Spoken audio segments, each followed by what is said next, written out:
My Lords, I declare my role as Vice Chair of the All-Party Parliamentary Groups on Uyghurs and Hong Kong, and as a patron of the Coalition for Genocide Response.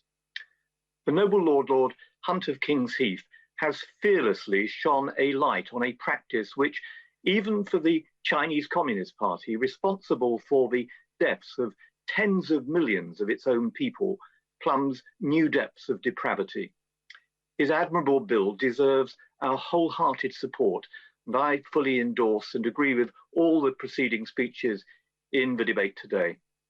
The China Tribunal said, and this is the exact quote, that it was certain, unanimously, and sure beyond reasonable doubt that in China, forced organ harvesting from prisoners of conscience has been practiced for a substantial period of time, involving a very substantial number of victims.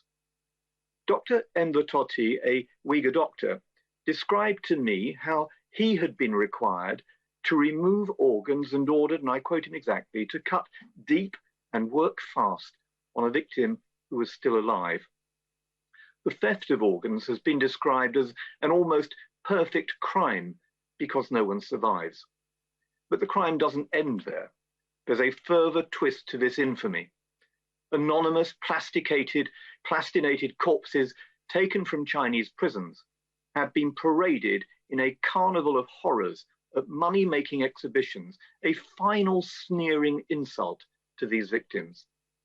In 2018, after one such exhibition, I wrote to the Times with Professor Joe Martin, President of the Royal College of Pathologists, and 55 others, and said in our letter, "We believe that the legislation requires reform." Lord Hunt's bill now seeks to do precisely that, and he's to be commended warmly for bringing it before your Lordship's house. But we should go further still. The plastinated cadavers indicate that many are young people.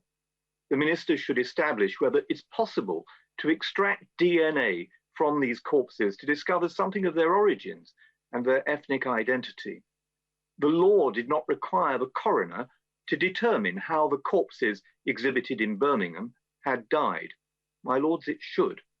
And what of the World Health Organization? Will the noble Lord, the Minister, tell us why the government resisted my Freedom of Information request to publish its correspondence on organ harvesting with the WHO? They should press the WHO hard to lead an international campaign for legislation like this to be enacted elsewhere, combating and ending these criminal practices. My Lords, July the 22nd will mark 22 years since the start of the persecution of the Falun Gong. Jiang Zemin established the 610 office to eradicate, his word, to eradicate Falun Gong, practiced at the time by 70 million Chinese people.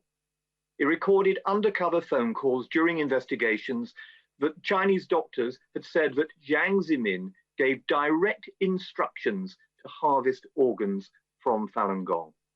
Last week, the Chinese Communist Party said it wanted Falun Gong outlawed in Hong Kong. Lord Hunt's bill would demonstrate to the persecuted and the cruelly treated, to the 1 million incarcerated Uyghurs, to Tibetan Buddhists, to imprisoned Christians, to lawyers, journalists and political dissidents, subject to abductions, disappearances, torture, ethnic cleansing, execution, and as the House of Commons determined in April, to genocide in Xinjiang, that we have not forgotten them and we will not be intimidated or silenced into submission. The bill deserves a second reading and it has my full support.